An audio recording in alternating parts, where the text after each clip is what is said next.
All right. Hi, everyone. Welcome. This is the panel, Amache Kids, or Amache Field School, Amache Kids Search for the Past.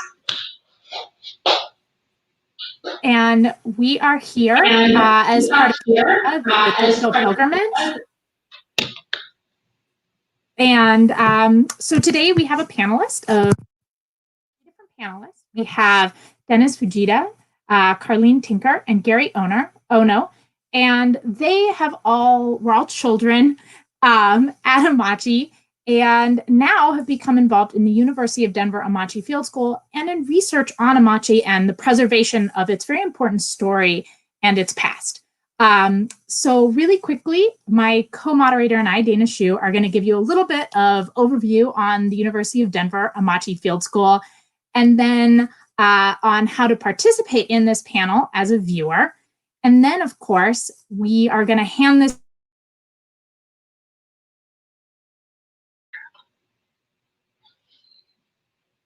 Oh, did we maybe lose April for a second there? Sorry about that.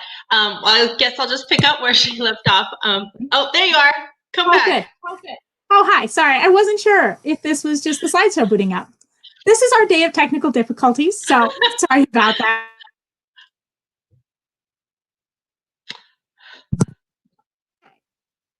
There we go. All right, welcome. So in 2005, the University of Denver under Dr. Bonnie Clark started researching the possibility of starting an archaeological field project at Amache. And in 2008, we held our inaugural field school. We also had our inaugural community volunteer, Gary Ono, and his grandson, Dante. And they came out and participated with us for the whole 5 weeks of the field school. So an archaeological field school is something that's really important in the archaeological community in that it both helps us conduct research, but also trains future generations of archaeologists, teaches students about what archaeology is, if it's something they might be interested in, and gives us a chance to engage with community members, descendants, people who have an interest in the archaeological sites at which we work. And so having different community members and members of both the survivor and descendant communities involved in the Amache Field School has been central since its beginning. So every June through July, or every other June through July, we head out to Grenada, the town of Grenada, which is about 2.5 miles from the Kansas border in Colorado. And we spend a couple of weeks conducting archaeological excavations on the site. So we do field surveys, so basically walk the site, look for evidence of the buildings and structures, the activities that occurred there, and then we do excavations. And we have a crew that's a mixture of college students who are taking this course for college credit. We have interns, both from the local town of Grenada and the descendant community, who can either get credit or get a stipend for participating in the field school. And then we have a whole bunch of volunteers and collaborators who are from the survivor and descendant communities who are part of our crew. And this is a great way for us to learn more about the site we're working at and for them to find ways of connecting with their own history and past. And so this has become really important. And this is part of what we wanted to share through this panel is how archaeology is really bridging different types of experiences, helping us create new memories and connect to past memories. And we encourage your participation in this panel today. So please put in any questions or comments that you have in the comment section, and I'll be monitoring those, and we will make sure to try to get to all of those before our time is up. But without further ado, I think we would like to introduce and share with you the 3 volunteers, Amachians, that we have with us today. Carlene Tinker, Denny Fujita, and Gary Ono. Hello, my name is Dennis Ken Fujita, and I currently live in Sebastopol, but I spent almost all of my life in Sonoma County in Northern California since the war years. And that's me, 10 months old, standing outside of our barrack in Block 10, 10H. I guess I'm barely old enough to qualify to be on this panel today because I was born at Amache and only spent my first 13 months of life in the camp. Um, the family went to Amache. I counted a total of at least 16 family members, starting with my mother's parents, my siblings, various aunts and uncles and cousins. I knew very little about the camp, and so when the opportunity arose to participate with the field school, I got involved in the summer of 2014. Came back 2 years later in 2016, and 2018 I attended the open house. I'd like to pass this on now to Carlene, who's the next panel member. Hi, everyone. My name is Carlene Tanigoshi Tinker. Currently, I'm from Fresno. I've been here since 1969.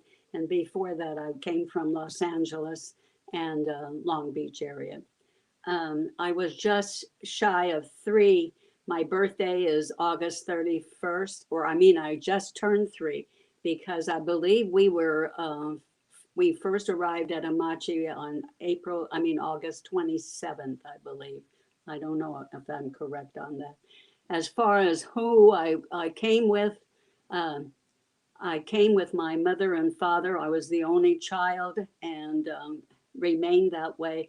But on my mother's side, there were several of the extended family that lived in the same area, same block as we, and also 6 East. So there were that side. And then on my dad's side, that family went to Poston because they came from a different part of the greater Los Angeles basin. They were from Westminster. Okay, the next panelist is Gary Ono.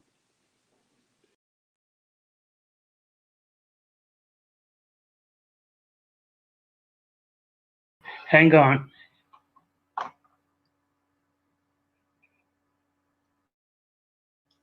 Okay, it should be on now. Can you hear me? Can you hear me?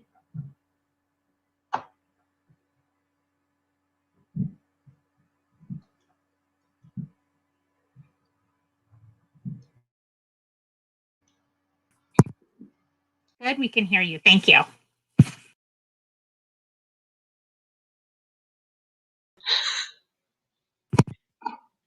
Okay, so it looks like we're having some problems, and Gary will rejoin us.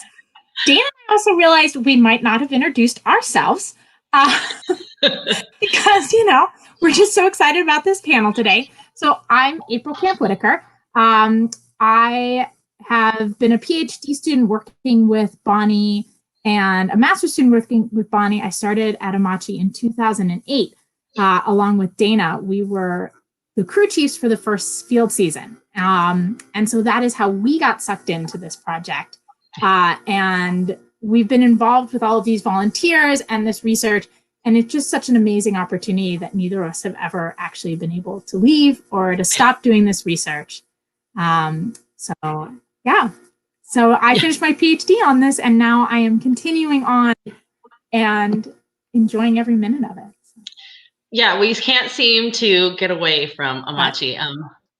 My name again is Dana Ogoshu, and I currently work for the Anthropological Studies Center at Sonoma State University. And like April said, we were together at the University of Denver getting our master's degrees in archaeology in 2008, which is when the first field school happened, when we actually got to meet Gary, and hopefully we'll bring him back on and you'll get to hear some more of his story in a little bit. But that was 12 years ago now, and miraculously, somehow, we're both still involved in Amache projects, even though we're, different parts of the country and have different jobs and our careers have sort of taken different trajectories, and yet we still can't get away. And April has served as a crew chief at the field school for the past 3, I believe, seasons. Oh, is April frozen now too? Oh dear. I believe that April has served as a crew chief at the field school for the last 3 seasons. And I have come back and served as a guest lecturer for the last 2. And so I've had the opportunity and the pleasure of meeting and seeing all of these volunteers that we have on our panel today. And maybe we could bring everybody back and we could get the conversation started. All right. Two of you are back. I think April's laptop, April's in Albuquerque where it's really hot. And I think her laptop is not happy about that. Yeah, sorry guys. I also have the worst internet apparently ever. So please forgive me. This is a new issue for me today. It of course worked on all of our test runs. So, but yeah, we would love to start just going into the conversation. And one of our questions that we wanted to start with is just learning a little bit more about what you remember about being at Amache as a child. We know that you were all very young, and one of the interesting things from being at the field school with you, being at the site, is talking about what memories you do have, and then seeing how those are augmented and changed by the field school experience. So, Carlene, do you want to lead off on this one?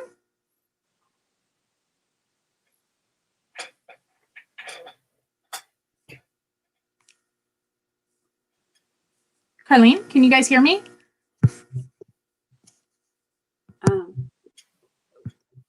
What question did you ask? Do you want to talk about what you remember about Amache from when you were a child? Oh, okay, no problem. Okay. Actually, I have 4 vivid memories. First of all, because of the sandstorms, which were prevalent since it was on the campus on the west side of the Dust Bowl, my dad was very solicitous, and we had to go to the mess hall for our meals. We couldn't have meals in our apartment, so he would put me on his shoulders and cover my face with a scarf so I would not get sand in my face. And I remember I can actually see myself on top of his shoulders. That's the first memory. The second memory, I remember how cold it was. There was snow, bitterly cold. But I do remember one day it was really bright, sunny. I saw these army trucks passing by our block, and in the trench, I saw a dead tortoise. And I do remember that very sadly. Let's see what else. A third memory I have is nursery school. And that happens to be in the most recently relocated Barrack 11F. Nursery school was fun. I pulled out my blanket. I got my graham crackers. I got my orange juice, and I laid down for my nap. And that was very important to me.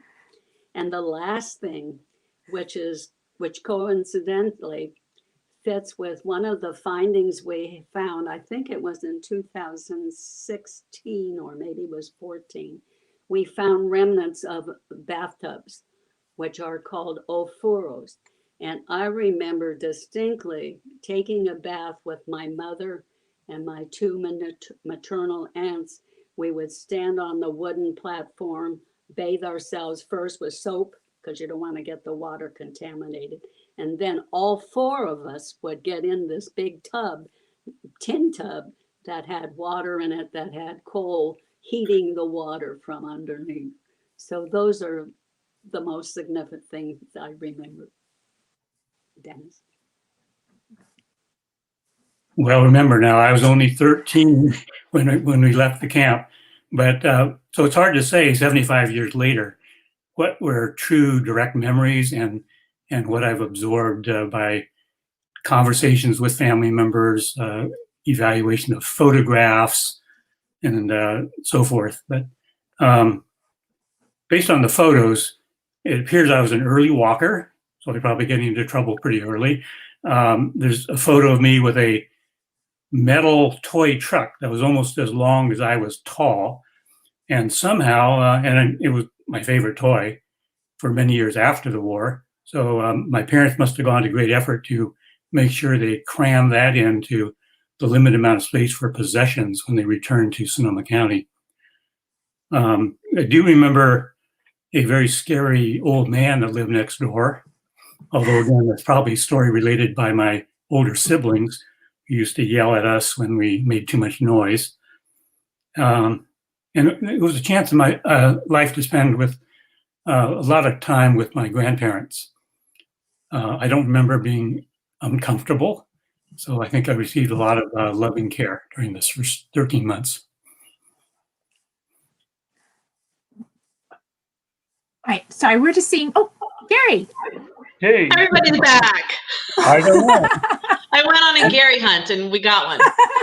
I'm sorry if I did anything wrong. I don't know what happened. Gary- Technology. Okay. But why In don't this- why don't we go ahead and let you finish introducing yourself and telling us a little bit about you, Gary. Okay. I'm Gary Ono. I currently live in Little Tokyo, Los Angeles. When the war broke out, my family, my brother and I, my parents, we lived in a flat up above Benkyodo, which was my grandfather's confectionery store that he founded in 1906.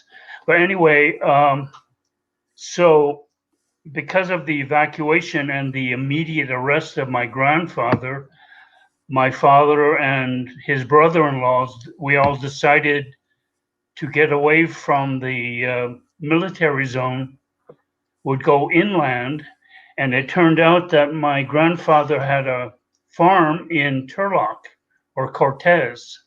So we all jumped in a caravan and moved to Cortez, California.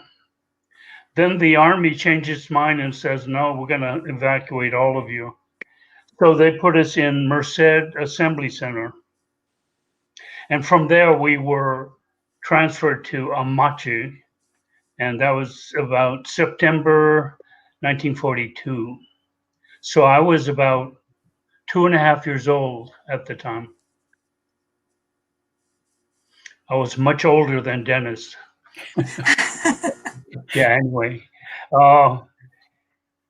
And then let's see what happened. Oh, I think I heard Dennis mention how much family went to Amache.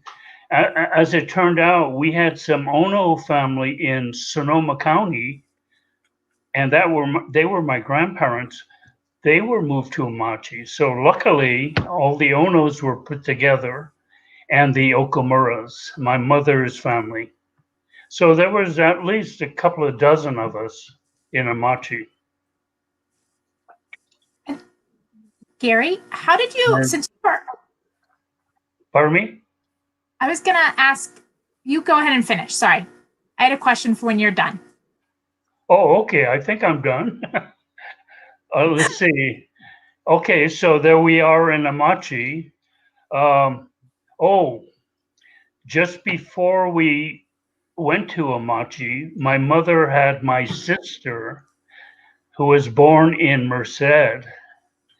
So on our train trip, as I remember our train trip, my mother, because she just had a baby, they put her in a passenger or a sleeping coach.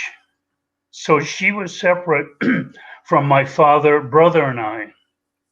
And we just sat and slept on hard wooden chairs. Then we got to Amache. And the rest is history. No, listen.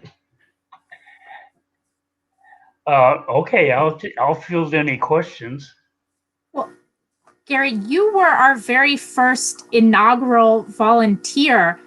And, you know, in 2008, we had just started the field school and there wasn't a lot of publicity. How did you find out about it and get involved? I was a volunteer retired photographer at the Japanese American National Museum. Bonnie was there on a kind of scouting trip looking for volunteers and also to meet and do some research, about the Japanese American population. She asked Marie Matsumoto, who was a research assistant in the library at the museum, if she might be interested in going to the archaeological dig, because she had experiences doing that in Manzanar. It turned out Marie couldn't, but Marie knew that I was an Amachian, so she brought Dr. Clark over to where I was volunteering, and Bonnie made her pitch, and I volunteered. At the same time, I also mentioned that I had a 16-year-old grandson who might be interested, and that was Dante Hilton-Ono. But anyway, that was my son's first son. And Dante agreed. So he and I were the first to volunteer in 2008 in Bonnie's field study program. And I just have to say that was kind of a first experience for all of us too, having someone volunteer with us and work with us whose story we were excavating and whose story we were searching for. And I remember, after you getting to tell your story for the first time to all of the students, how everyone's sort of perspective on the work that they were doing changed. And so I think the success of you and Dante being there that first year really lent to continuing that program and continuing having volunteers, Amachian volunteers come. And it's really, made the field school something really special and unique. So thanks for doing that, Gary. Well, we were fortunate that there were two very sharp, cute-looking graduate students from Denver University, and that was you, April, and Dana. And and you kind of made lifelong friendships with my family in a way, with Dante for sure, and then my second grandson, Chava, who volunteered with me in 2014.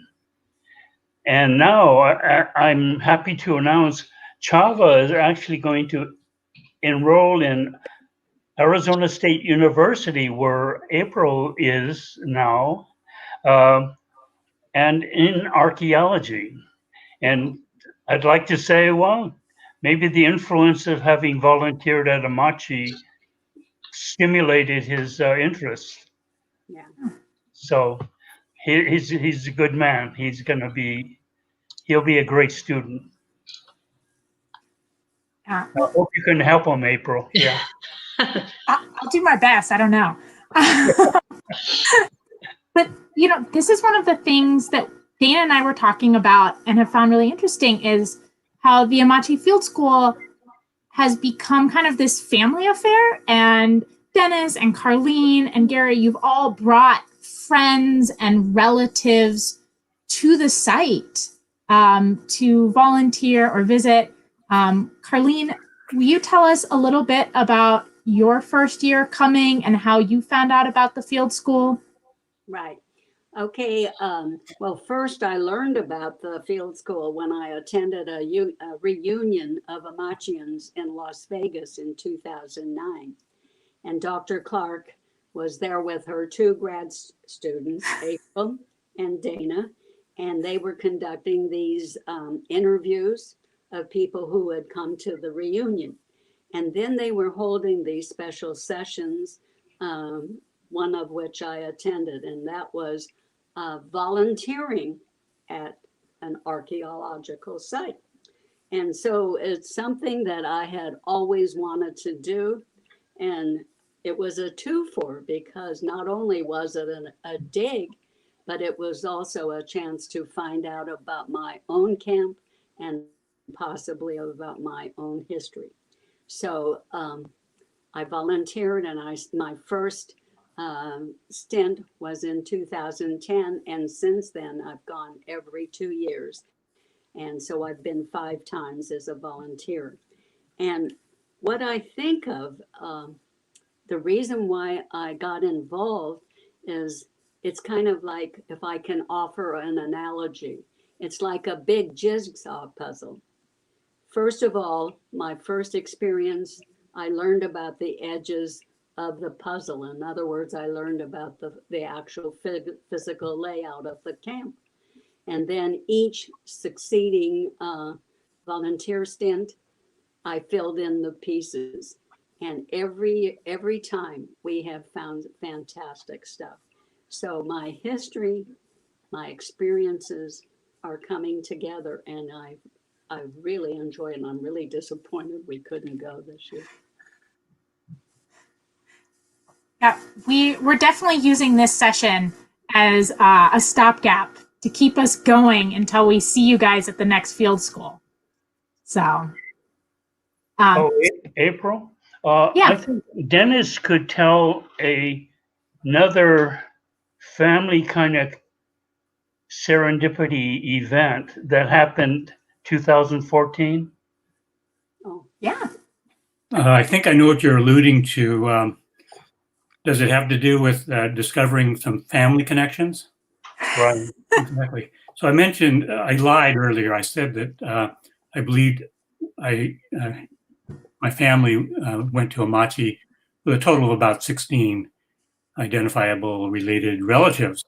But you mentioned that you had about 24. And so during our conversations out in the field or over meals or traveling back and forth to the hotel, we discovered, Gary and I, that we are very distantly related through a common relative in Sonoma County. We also noticed that the same year, Diane Honda from Fresno had attended along with, I believe it was her nephew, Tyler, and that she is also part of our family. So all 6 of us that summer of 2014, volunteering that particular week, we're all related. I hope that's the story you were talking about. Strange. No, that's a great story. When that happened, we all were amazed at the coincidence. And I think we challenged Bonnie's anthropological skills in trying to establish the design of the family tree that links us together.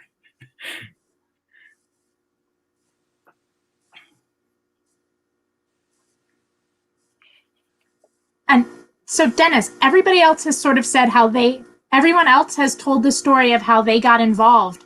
Would you share with us how you found the field school and became so involved?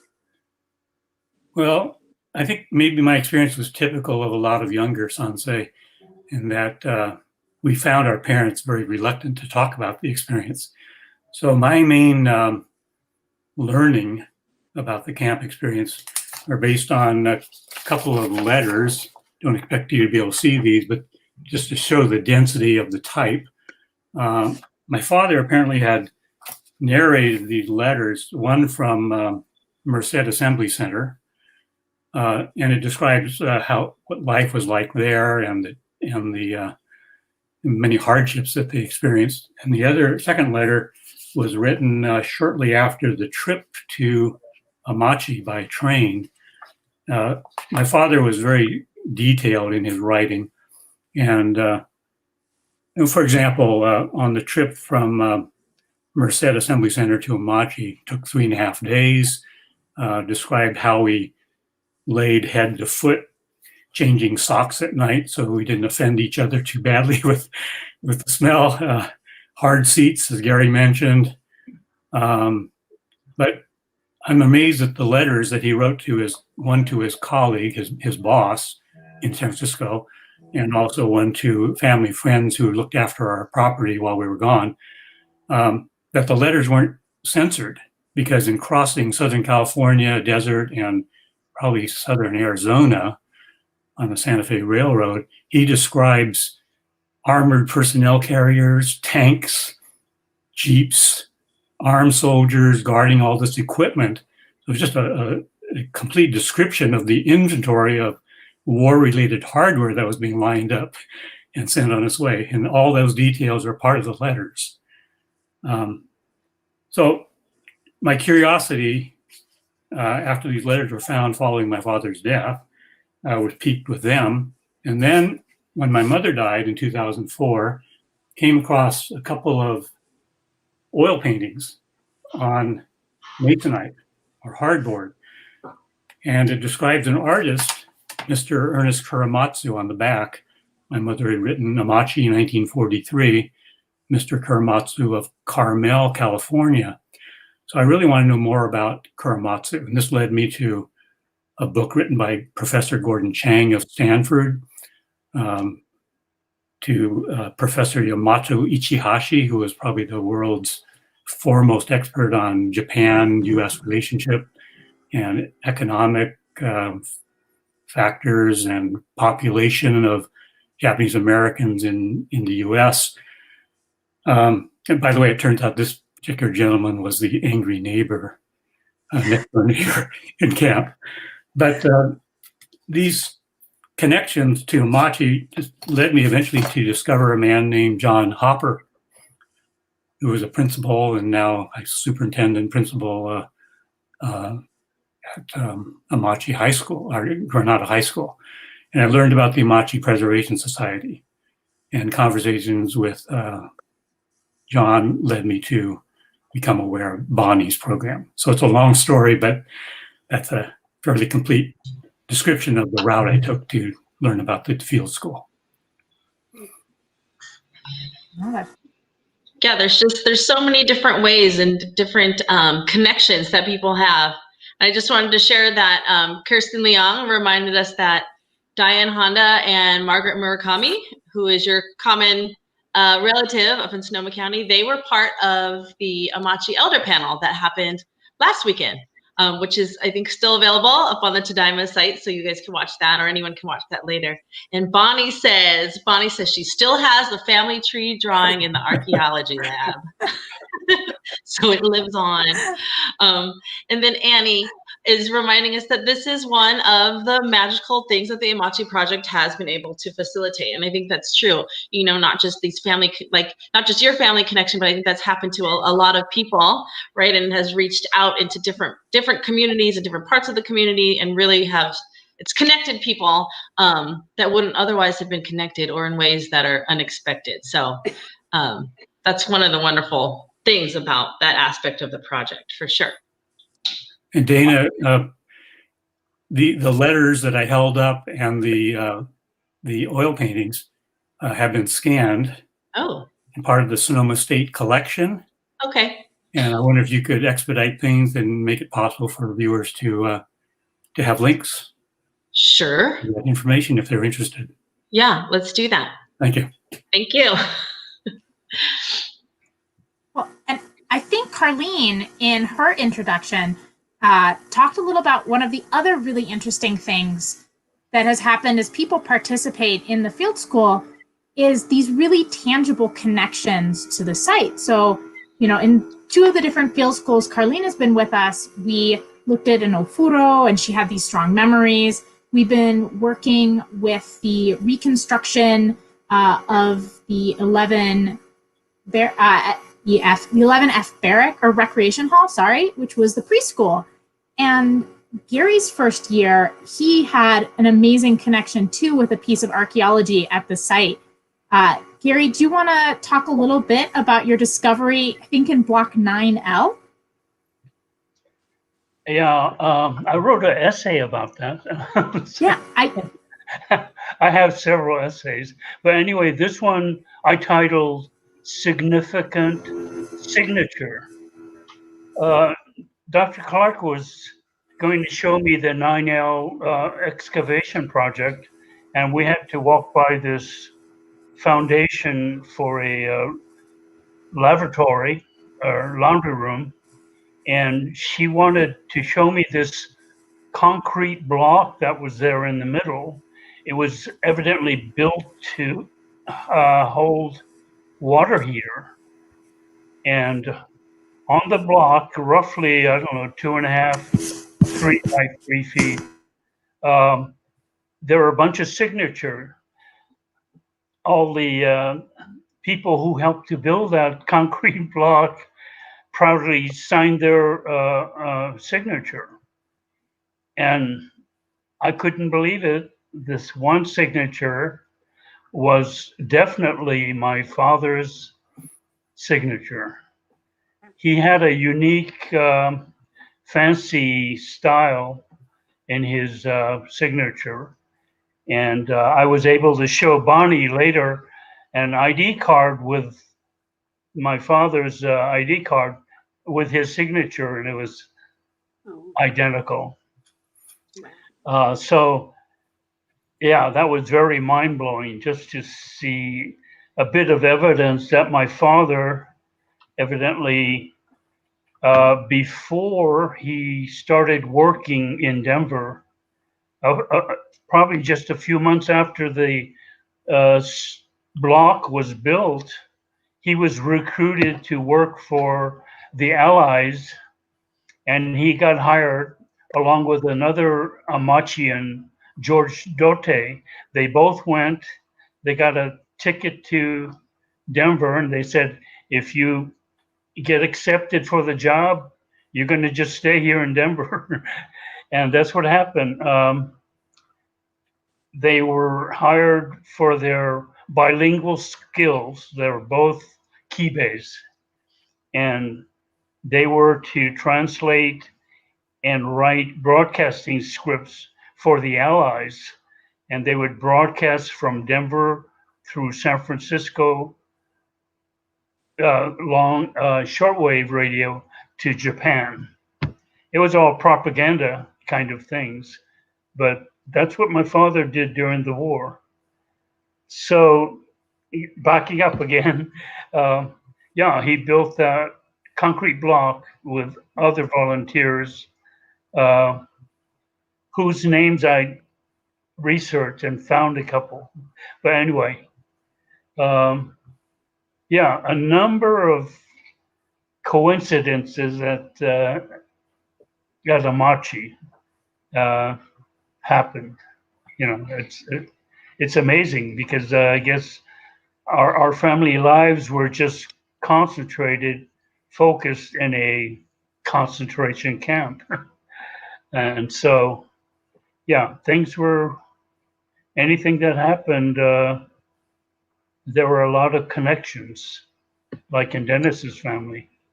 So anyway, yeah, that was an amazing discovery. Oh yeah, we all remember that like very clearly. It was it was mind blowing. It was amazing that the chances of you being there and being able to recognize that so specifically and to have such wonderful proof of that with your father's ID card and everything. And I just want to let everybody know about your articles that you've written, or the article that you wrote on that specifically. And that's at Discover Nikkei. Is that right, Gary? Yes. Discover Nikkei is a website for the Japanese American National Museum. It's a forum for anyone who wants to write. You know, if they accept my writing, then they accept anything. But anyway, if you write anything of interest to Japanese American history, they will consider it and post it. And now I have over a couple of dozen essays, a lot of it to do with Amache. And yeah. And actually, Kirsten just posted the link to it for all of our viewers, so anyone can click on that and go straight to it. Yeah, so, and you can see the pictures, and it's just a really great article. And it's so great to, you know, like I said, it's amazing discovery. And that's also part of why having you guys out there, you know, as part of the Archaeological Field School is so amazing and so helpful, quite honestly. And Carlene, you had mentioned something before about the ofuro and being able to shed some light on that while you were out in the field. Do you want to talk a little bit more about that? What was that about, Diana? Did you want to talk more about the ofuro and finding the ofuro when we were in the field, when you were in the field? What I found in the field? The furo. Oh, the ofuro. Mm-hmm. Hot tub. Hot tub, yeah. Yeah, the apparently there were actually two of them, but the one we found was fairly intact. Naturally, the top part was not evident because that was all bulldozed over.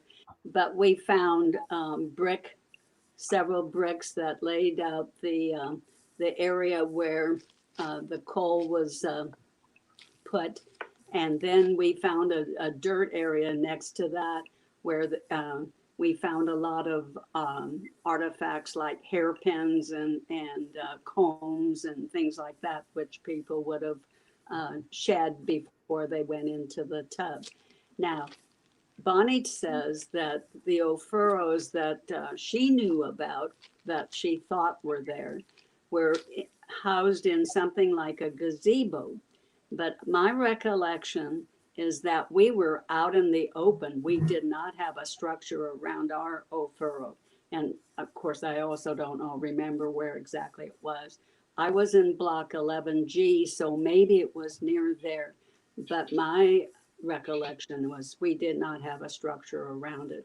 So getting back to the one we found, as I said, the brick upon which the coal would be laid and put on fire. And then, of course, on top of that, there would be a platform on which there would be water, and that would be heated.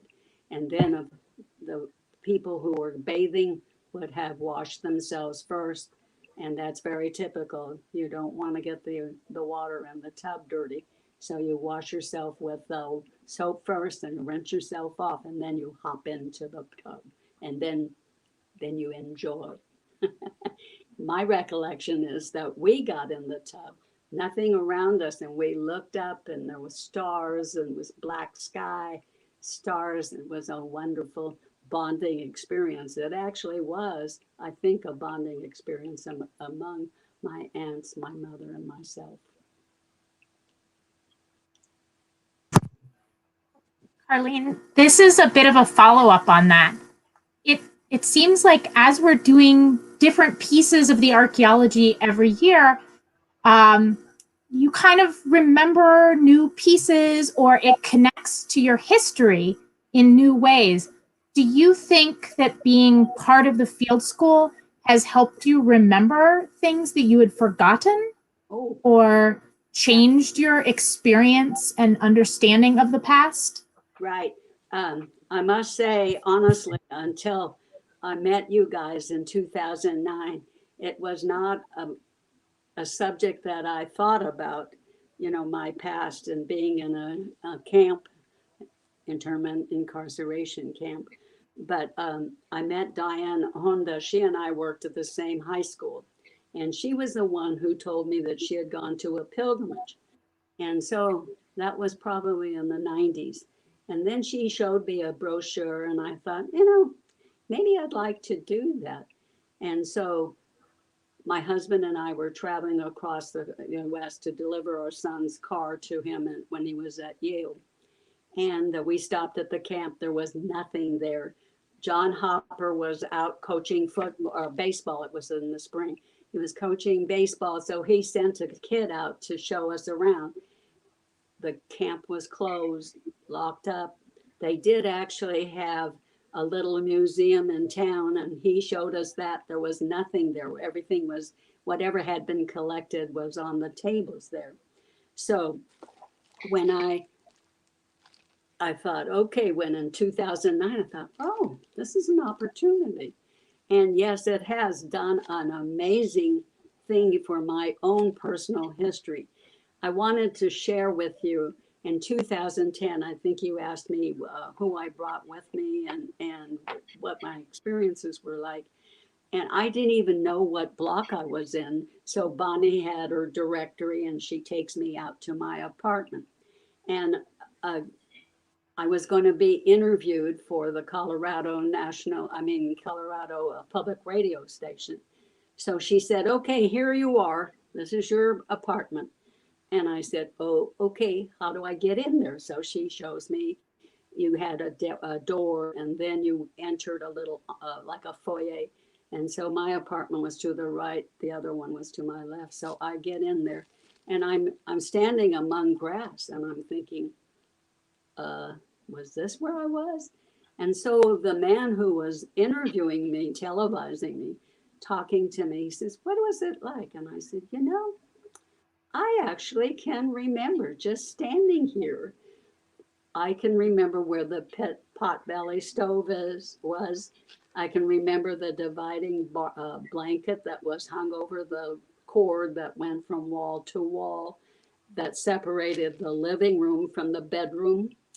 And I thought, I haven't thought of that for 70, 60 years. I mean, my gosh, that was incredible that you can just stand in a place and whatever is buried deep in your head can be elicited by the stimuli that around being surrounded by this physical space. Amazing, absolutely amazing.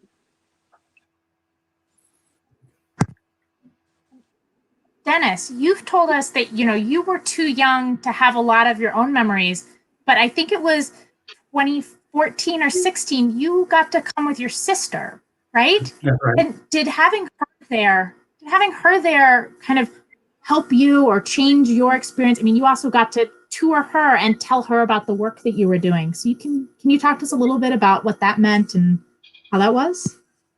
Well, I think it was a very profound experience for my sister. When the subject of internment or Amache was brought up in the past, I'm talking about prior to 2014, she would leave the room and couldn't participate. I'm having trouble myself telling you this.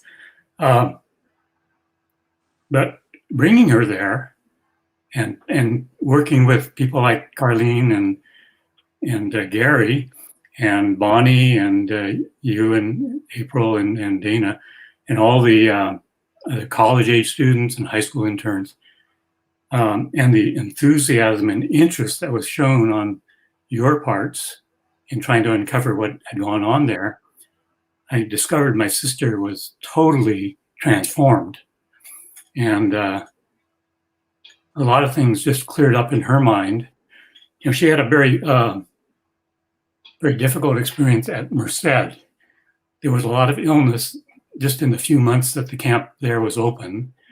It'd be from May till about September when the family boarded the train for Amache.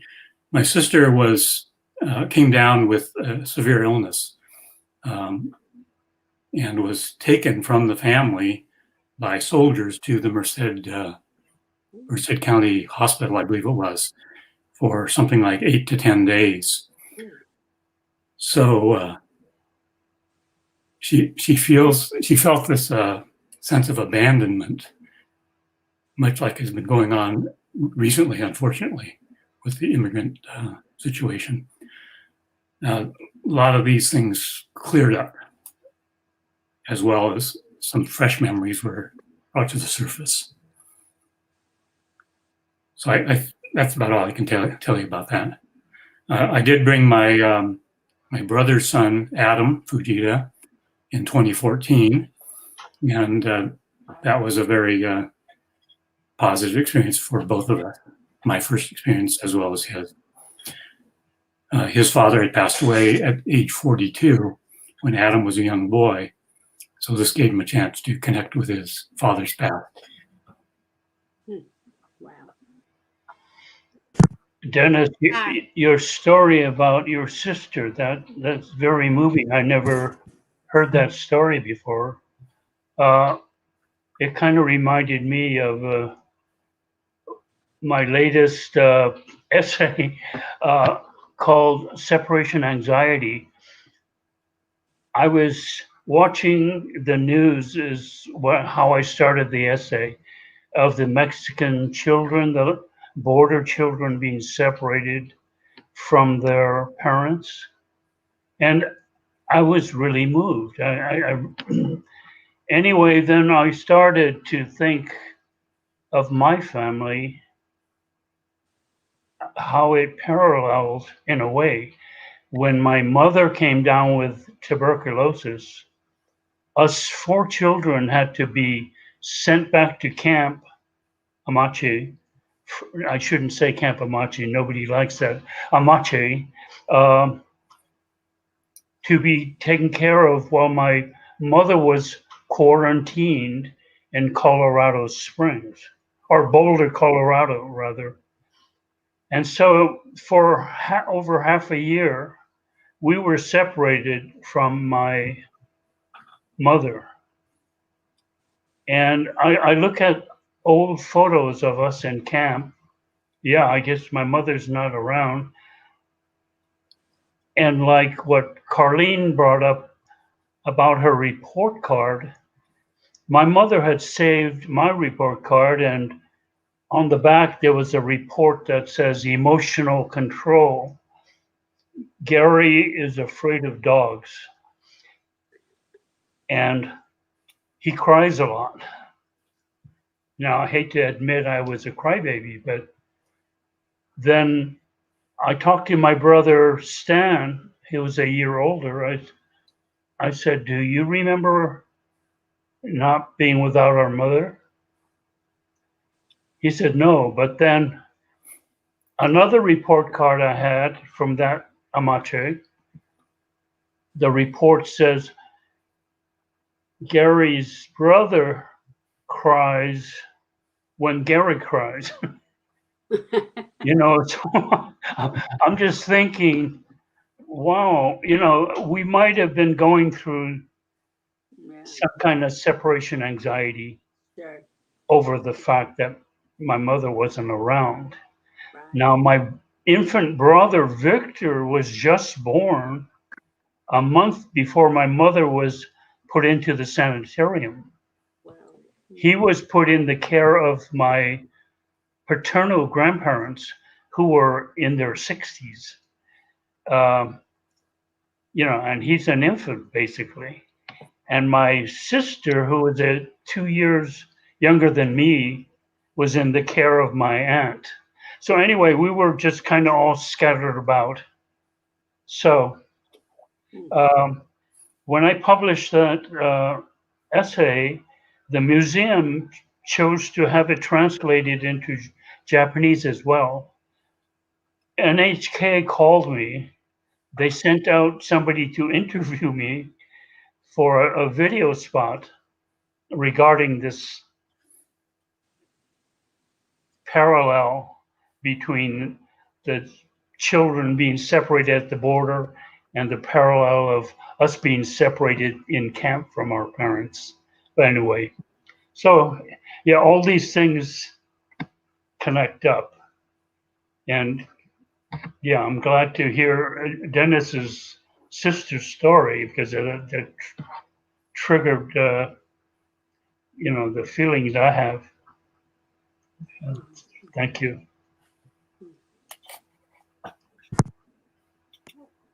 All three of you have really done a lot of scholarship and work, both with the history of Amache and internment and incarceration history in general. So Dana and I want to make sure that you guys each get to sort of promote yourselves and the amazing work and research that you've been doing apart from anything that we do. Gary, you've done all of these essays and writings that are just beautiful and provocative, and we'll make sure that links to them are available for people who want to find them and read them.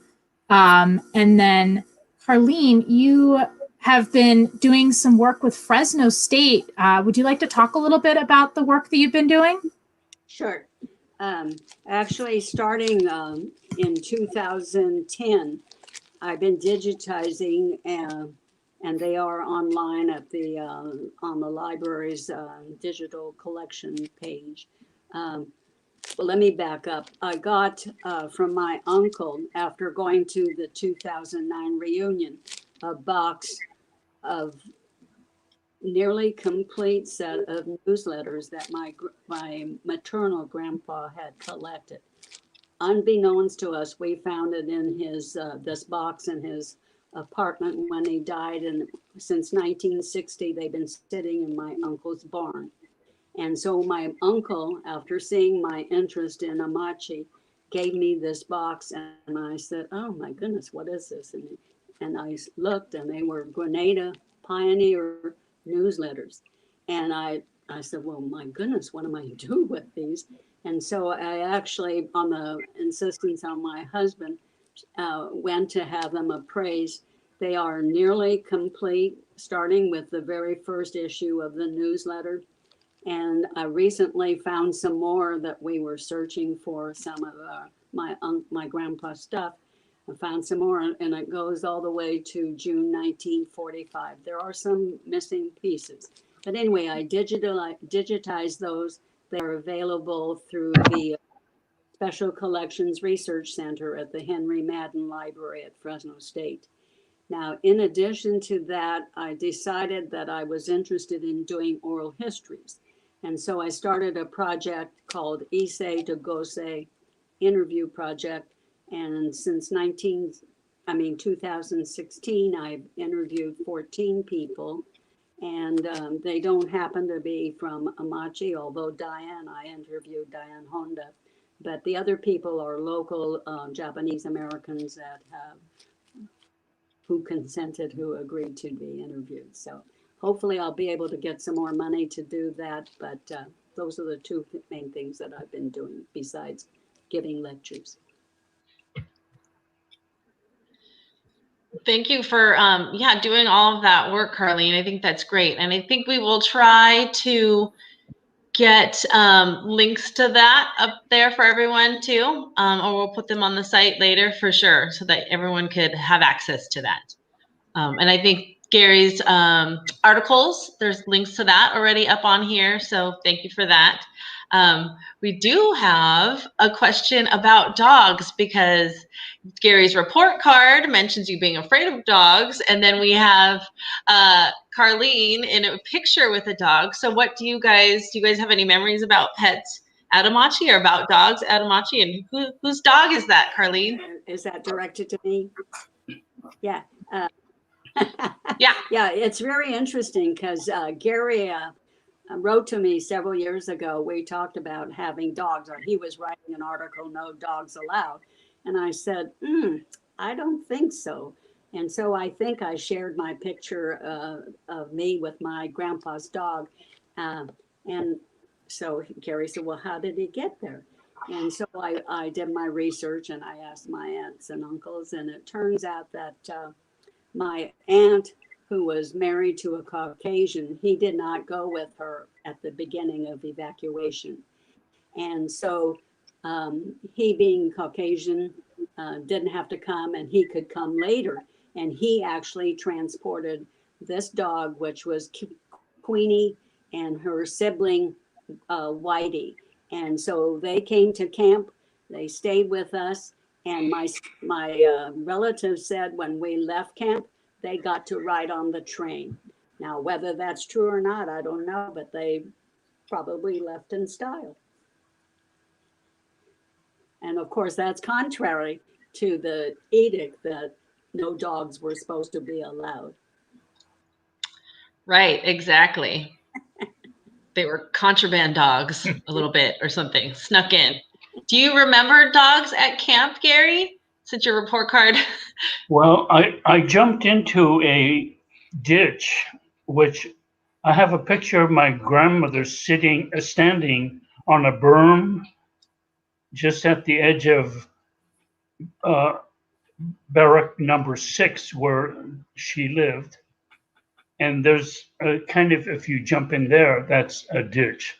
So I think I heard, either the rustling of a chain or a dog tag or something, and I jumped into the ditch to get away.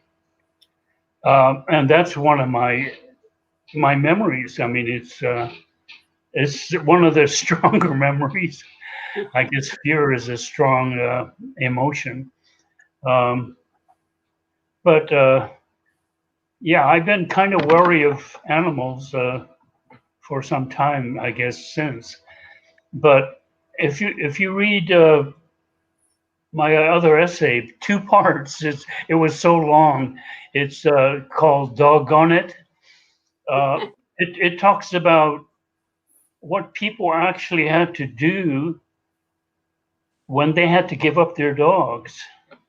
And there was an author who wrote in her book that she had a dog tied to the tree, and she had to go out with a shovel Oh, before her kids came home from school, and the dog was gone. Norm Manetta, he remembers having to separate from his dog. Yeah, so I have several sightings of different owners, like how Carlene got her dogs, and Jack Murrow, the photographer in Amache, his family had to put their dog in a pound when they went into Merced, and the dog stayed in that pound, and they paid for the pound even while they went to Amache. Eventually, they somehow paid for the dog to be shipped by train to Amache. So they had Poochie with them for the remaining year in Amache, and even he got a train ride home too after they were let out of camp, and they went back to Los Angeles, and they had Poochie for a few more years until he passed away. oh, So anyway, Jack is still living and doing well, is 92 years old, whoa. Wow. in Huntington Beach right now. But anyway, Good. yeah, that's my connection with dogs. Thanks for that. Yeah, and good to hear that Jack is doing well.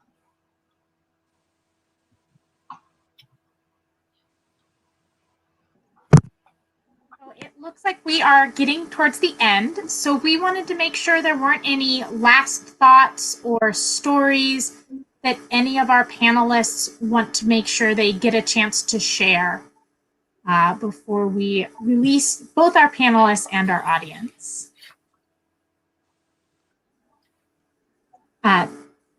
Dennis, do you have any last thoughts that you'd like to share? I guess I'd like to bring it back to the topic of the field school. I've been back 3 times now. Managed to bring my younger sister Gail in 2018, although that was primarily for the open house. But she brought her son and daughter-in-law and their 2 grandchildren. So as time goes on, I hope to bring other family members and be in a position to explain stories that I've been hearing from people like Carlene and Gary and other participants. The chance to work with Bonnie is wonderful, and we do what we can to support her work with donations to the DU Amache research program at University of Denver.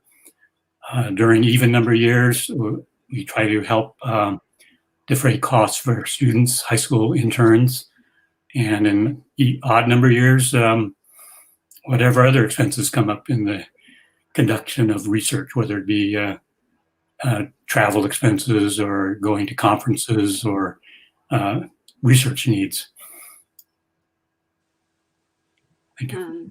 I would like to thank both April and Dana for hosting this. It's been my pleasure to be with you guys since 2010. The whole experience has brought as I said, my personal history together. And in 2016, I had a chance to bring my cousin who claims not to have been in camp.